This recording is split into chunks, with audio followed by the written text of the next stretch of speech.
নমস্কার, চ্যানেল রূপম মুখার্জিতে আপনাদের স্বাগত জানাই। আজকের এই ভিডিওতে আমরা আলোচনা করব UGC net Bengali paper 2 unit 1 Bangla সাহিত্যের ইতিহাস, বিশেষ করে আদিযুগ থেকে মধ্যযুগ পর্যন্ত। যারা ইউজিসি নেট বেঙ্গলি প্রস্তুতি নিচ্ছেন তাদের জন্য ইউনিট 1 অত্যন্ত গুরুত্বপূর্ণ, কারণ বাংলা সাহিত্যের ইতিহাস থেকে প্রতি বছরই প্রশ্ন আসে এবং এই অংশ ভালোভাবে পড়ে গেলে অনেক নম্বর নিশ্চিত করা যায়। আজকের ভিডিওতে আমরা খুব সহজ বাংলায় বুঝে নেব বাংলা সাহিত্যের শুরু কোথায়, আদিযুগ বলতে কী বোঝায়, চর্যাপদ কেন এত গুরুত্বপূর্ণ, মধ্যযুগের বৈশিষ্ট্য কী, মঙ্গল কাব্য, বৈষ্ণব পদাবলী, অনুবাদ সাহিত্য এবং পরীক্ষায় কীভাবে প্রশ্ন আসে। তাহলে চলুন শুরু করা যাক। আমাদের সাথে যুক্ত হয়ে থাকুন আমাদের টেলিগ্রাম চ্যানেল ও হোয়াটসঅ্যাপ চ্যানেলের মাধ্যমে। আপনাদের তরফ থেকে যদি ভালো রিয়াকশান পাই তাহলে অবশ্যই ইচ্ছে আছে আপনাদের জন্য একটি সেপারেট টেলিগ্রাম চ্যানেল করার। আপনারাই বলবেন যে আপনারা কী চান। আর আমার থেকে যদি কোচিং নিতে চান, ইউজিসি নেটের প্রিপারেশান নিতে চান বা কলেজ সার্ভিস কমিশনের ইন্টারভিউ প্রিপারেশান নিতে চান, অবশ্যই আমাকে মেল করে জানাতে পারবেন। সব কিছু পেয়ে যাবেন ডিটেলস ডেসক্রিপশন বক্সে। বাংলা সাহিত্যের ইতিহাস শুরু কোথা থেকে? বাংলা সাহিত্যের ইতিহাস বলতে আমরা মূলত বাংলা ভাষায় রচিত সাহিত্যধারা ক্রমবিকাশকে বুঝি। বাংলা সাহিত্যের ইতিহাসকে সাধারণভাবে 3টে ভাগে ভাগ করা হয়: আদিযুগ, মধ্যযুগ, আধুনিক যুগ। আজ আমরা আলোচনা করব প্রথম দুটি যুগ, অর্থাৎ আদিযুগ, মধ্যযুগ। এই দুই যুগ বাংলা সাহিত্যে ভিত্তি করে দিয়েছে।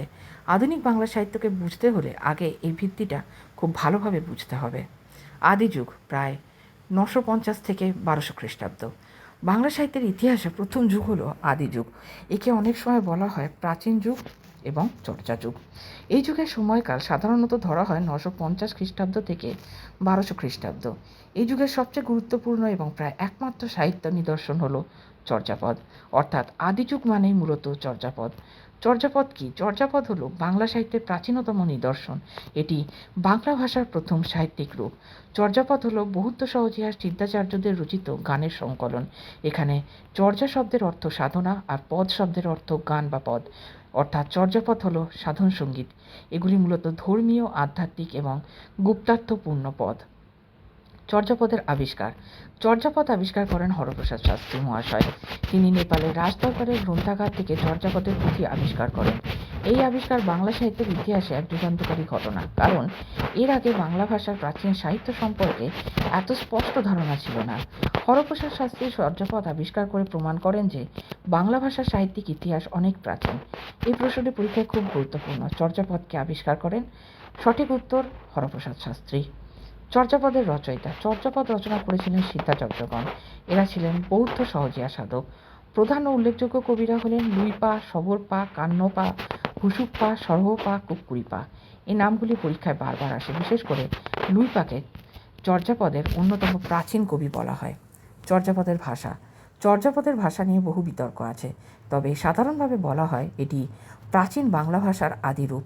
এই ভাষায় বাংলা, অসমিয়া, ওড়িয়া, মৈথিলি এইসব পূর্ব ভারতীয় আর্য ভাষার প্রাথমিক রূপের প্রভাব দেখা যায়। তাই চর্যাপদের ভাষাকে বলা হয় শান্ত ভাষা। সন্ধ্যা ভাষা কি? চর্যাপদের ভাষাকে সন্ধ্যা ভাষা বা শান্ত ভাষা বলা হয়, কারণ এর ভাষা সরাসরি স্পষ্ট নয়, আবার পুরোপুরি অস্পষ্টও নয়, অর্থাৎ আংশিক বোঝা যায়, আংশিক গুপ্ত। এখানে বাহ্যিক অর্থ একরকম, আভ্যন্তরীণ আধ্যাত্মিক অর্থ আরেক রকম। এই দ্ব্যর্থবোধের ভাষাকেই বলা হয় সন্ধ্যা ভাষা বা সান্ধ্য ভাষা। এটি ইউজিসি নেটের খুব গুরুত্বপূর্ণ কনসেপ্ট, মনে রাখার চেষ্টা করবেন। চর্যাপদের বৈশিষ্ট্য। চর্যাপদের কয়েকটি প্রধান বৈশিষ্ট্য: ধর্মীয় ভাবনা, এখানে বৌদ্ধ সহজিয়া সাধনার প্রভাব স্পষ্ট। গুপ্তার্থ, বাহ্যিক অর্থের আড়ালে আধ্যাত্মিক অর্থ লুকিয়ে থাকে। রূপকধর্মিতা, চর্যাপদের ভাষা রূপকধর্মী। লোকজ জীবনচিত্র, গ্রাম বাংলার সাধারণ মানুষের জীবনের ছবি দেখা যায়। সঙ্গীত ধর্মিতা, এগুলি গাওয়ার জন্যই রচিত হয়েছিল। আদিযুগের গুরুত্ব। আদিযুগের গুরুত্ব অপরিসীম, কারণ বাংলা সাহিত্যের সূচনা এখান থেকেই। বাংলা ভাষার প্রাচীন রূপ জানা যায়, সাহিত্য, ধর্ম ও সমাজের প্রাথমিক রূপ বোঝা যায়, অর্থাৎ আদিযুগ বাংলা সাহিত্যের ভিত্তি। এবার শুরু করা যাক, আসুন মধ্যযুগ। প্রায় 1200 থেকে 1800 খ্রিস্টাব্দ। এবার আসি মধ্যযুগে। বাংলা সাহিত্যের দ্বিতীয় পর্ব হলো মধ্যযুগ। সময়কাল সাধারণত ধরা হয় 1200 থেকে 1800 খ্রিস্টাব্দ। এই যুগ বাংলা সাহিত্যের বিকাশের যুগ। আদিযুগে বাংলা সাহিত্যের জন্ম হয়েছিল, আর মধ্যযুগে বাংলা সাহিত্য বিস্তার লাভ করে। মধ্যযুগের প্রধান বিভাগ: 1 মঙ্গল কাব্য, 2 বৈষ্ণব পদাবলী, 3 শাক্ত পদাবলী, 4 অনুবাদ সাহিত্য, 5 মুসলমান কবিদের সাহিত্য, 6 লোক সাহিত্য। এই অংশগুলি ইউজিসি নেটের জন্য অত্যন্ত গুরুত্বপূর্ণ। মঙ্গল কাব্য মধ্যযুগের সবচেয়ে জনপ্রিয় সাহিত্য ধারা হলো মঙ্গল কাব্য। মঙ্গল কাব্য হলো দেবদেবীর মাহাত্ম্য কীর্তনমূলক কাব্য, অর্থাৎ দেবতার মাহাত্ম্য প্রচারের জন্য এই কাব্য রচিত হতো। প্রধান মঙ্গল কাব্য হলো মনসামঙ্গল, চণ্ডীমঙ্গল, ধর্মমঙ্গল, অন্নদামঙ্গল। প্রধান কবিরা হলেন বিজয়গুপ্ত, বিপ্রদাস পিপলাই, মুকুন্দরাম চক্রবর্তী, ভারতচন্দ্র রায়। মুকুন্দরাম চক্রবর্তীকে বলা হয় কবি কঙ্কন, যা খুব গুরুত্বপূর্ণ। এই প্রশ্নটি আসতেই পারে। বৈষ্ণব পদাবলী মধ্যযুগের অন্যতম শ্রেষ্ঠ সাহিত্য ধারা হলো বৈষ্ণব পদাবলী। এটি মূলত রাধাকৃষ্ণ প্রেম ভক্তিমূলক পদসাহিত্য। এখানে প্রেম ও ভক্তি একসাথে মিশে গেছে। প্রধান কবি হলেন বিদ্যাপতি, চণ্ডীদাস, জ্ঞানদাস, গোবিন্দদাস। এখানে মানবপ্রেম ও ঈশ্বর প্রেম একাকার হয়েছে। ইউজিসি নেটে বৈষ্ণব পদাবলী থেকে নিয়মিত প্রশ্ন আসে।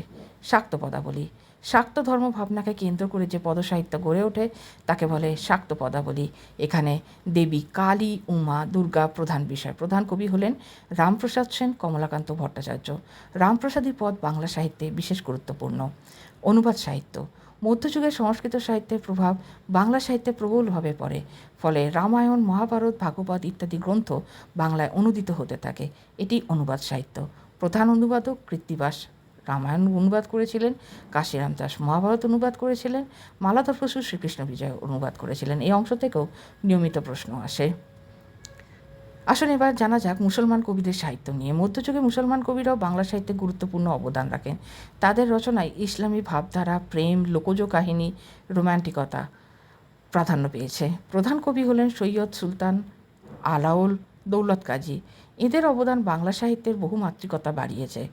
মধ্যযুগের বৈশিষ্ট্য মধ্যযুগের প্রধান বৈশিষ্ট্য ধর্মীয় প্রভাব প্রবল, ভক্তিবাদ প্রধান, কাহিনী নির্ভর সাহিত্য, লোকজ উপাদানের ব্যবহার, সংস্কৃত প্রভাব, সঙ্গীত ধর্মিতা, দেবদেবীর মাহাত্ম্য চর্চা। আদিযুগ ও মধ্যযুগের পার্থক্য আদিযুগে বাংলা সাহিত্যের সূচনা, মধ্যযুগের সাহিত্য বিস্তার লাভ করে। আদিযুগে চর্যাপদ প্রধান, মধ্যযুগে বহু শাখার সৃষ্টি হয়। আদিযুগে বৌদ্ধ প্রভাব প্রবল, মধ্যযুগে হিন্দু ও মুসলমান উভয় ধারার বিকাশ। পরীক্ষায় কীভাবে প্রশ্ন আসে একটু দেখে নেওয়া যাক। এই অংশ থেকে সাধারণত প্রশ্ন আসে: চর্যাপদ কে আবিষ্কার করেন? সন্ধ্যা ভাষা বলতে কী বোঝেন? কবি কঙ্কন কে? কৃত্তিবাস কোন গ্রন্থের রচয়িতা? বৈষ্ণব পদাবলীর প্রধান কবি কারা? মঙ্গল কাব্যের বৈশিষ্ট্য কী? অর্থাৎ ফ্যাকচুয়াল এবং কনসেপ্ট দুই ধরনেরই প্রশ্ন আসে। এই ইউনিট পড়ার সময় যুগ ভাগ আলাদা করে পড়ুন, কবি ও গ্রন্থ একসাথে পড়ুন, বৈশিষ্ট্য আলাদা নোট করুন, পিওয়াইকিউ প্র্যাকটিস করুন, টাইম লাইন তৈরি করুন। এই ইউনিট স্ট্রং হলে ইউজিসি নেট বাংলাতে খুব ভালো স্কোর করা সম্ভব। আজ আমরা আলোচনা করলাম বাংলা সাহিত্যের ইতিহাসের প্রথম পর্ব, আদিযুগ থেকে মধ্যযুগ। এই অংশটি ইউজিসি নেট বাংলার ফাউন্ডেশন। এটি ভালোভাবে না পড়লে আধুনিক যুগ বোঝা কঠিন। তাই ইউনিট খুব ভালোভাবে পড়ুন, শর্ট নোটস তৈরি করুন এবং বারবার রিভিশন করুন। পরের ভিডিওতে আমরা আলোচনা করব বাংলা সাহিত্যের সঙ্গে সম্পর্কিত আরও বেশ কিছু টপিক। ভিডিওটি ভালো লাগলে অবশ্যই লাইক করুন, শেয়ার করুন আর চ্যানেল সাবস্ক্রাইব করে রাখুন নতুন নতুন ভিডিও পাওয়ার জন্য। আমাদের সাথে ইউজিসি নেট 2026 জুনের প্রিপারেশান নেওয়ার জন্য বাংলা ভাষা সাহিত্যের উপরে।